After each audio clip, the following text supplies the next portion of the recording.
Et donc, on est à peu de temps, en 88, on se rapproche de la chute du mur de Berlin. Et en 1990, le même The Economist, et c'est le deuxième document, publie en septembre, oui, c'est septembre 1990, cette fameuse carte de blocs régionaux où vous avez Eurasia, le monde russe, le monde musulman islamistan, le monde indien hindoulan, le monde chinois confucianien, et vous avez le monde euro-américain, donc qui part de la baie d'Hudson jusqu'à, peut-être on peut revoir un tout petit peu la carte, s'il vous plaît Mike, voilà, jusqu'à l'Argentine, et vous avez une Europe accolée au bloc nord-américain, avec l'Angleterre qui fait le lien, et vous avez un représentant, l'équivalent du Mayflower, qui rend hommage à Dieu, et finalement, c'est la victoire sur Rome. Donc, il y a un fond spirituel aussi bien orienté, et d'ailleurs, quand on regarde cette carte sortie donc, en 1990 de la part de The Economist, vous avez cette phrase perfide, en bas à gauche en latin, cette carte est à peine sérieuse, et c'est ça qui est révélateur chez ces gens-là. Ils vous vont présenter un modèle qui paraît absolument farfelu, mais en fait, c'est ça qu'ils veulent. Alors, j'ai bien dit, c'est un prototype. Je n'ai pas dit que les frontières seront exactement celles qu'on voit sur la carte, mais on a déjà une idée du prototype. Et on voit dans cette histoire, et en particulier depuis quelques semaines que l'administration Trump a sorti ce document sur la sécurité nationale, on voit qu'il y a une volonté, entre autres, de la part des instances américaines, d'établir d'assurer au monde américain qui ne peut plus imposer ses vues dans un cadre unipolaire, d'avoir des gages, j'allais dire, tangibles, pétrole, terres rares, etc., pour peser lourd dans cette organisation planétaire où chacun va apporter ses billes pour constituer cette architecture, ces différents piliers constituant le directoire mondial avec ses unions régionales. Et en fait, et ça je tiens à préciser une chose, c'est que cette idée de blocs régionaux, c'est en préambule de ce que je vais raconter ensuite, je vais commencer tout à l'heure avec le Groenland,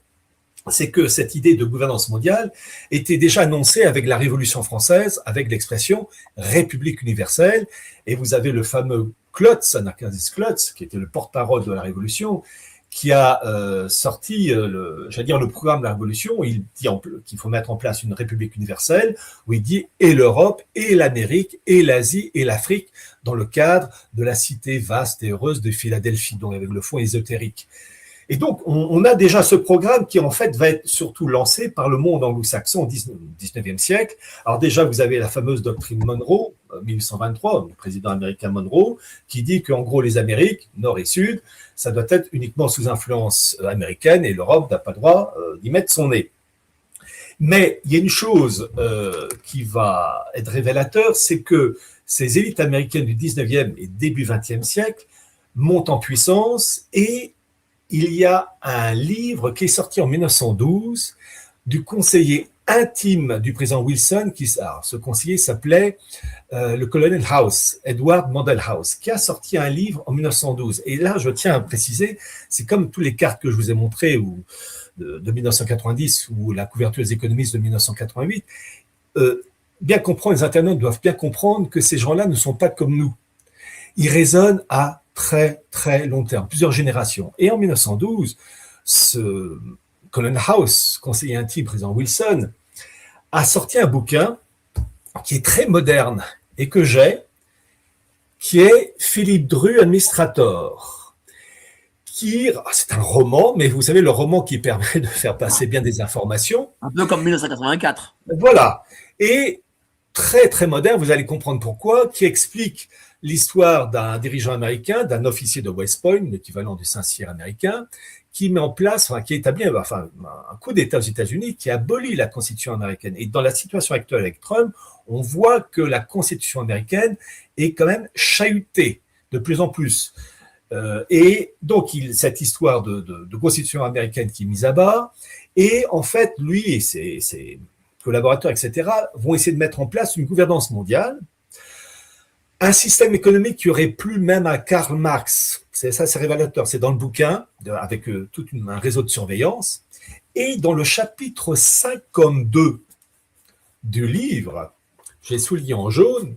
Le titre du livre, du chapitre 52, c'est l'unité de la moitié nord de l'hémisphère occidental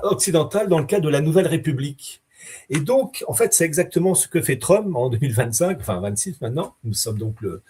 7 janvier, où il y a une volonté d'unir en un seul bloc, dans le cadre d'une Nouvelle République, les Amériques, avec Washington à la tête. Et il est même écrit que le long des côtes Pacifique et Atlantique, les États-Unis achètent des îles appartenant soit aux Français, soit aux Danois, les Bahamas, les Bermudes, etc. Et donc, c'est vraiment très moderne. Et en fait, c'est ça que je veux que les personnes qui écoutent cette émission comprennent, c'est que le programme, il est ancien, j'allais dire presque multiséculaire, mais les techniques d'aujourd'hui permettent d'accélérer et de mettre en place les structures.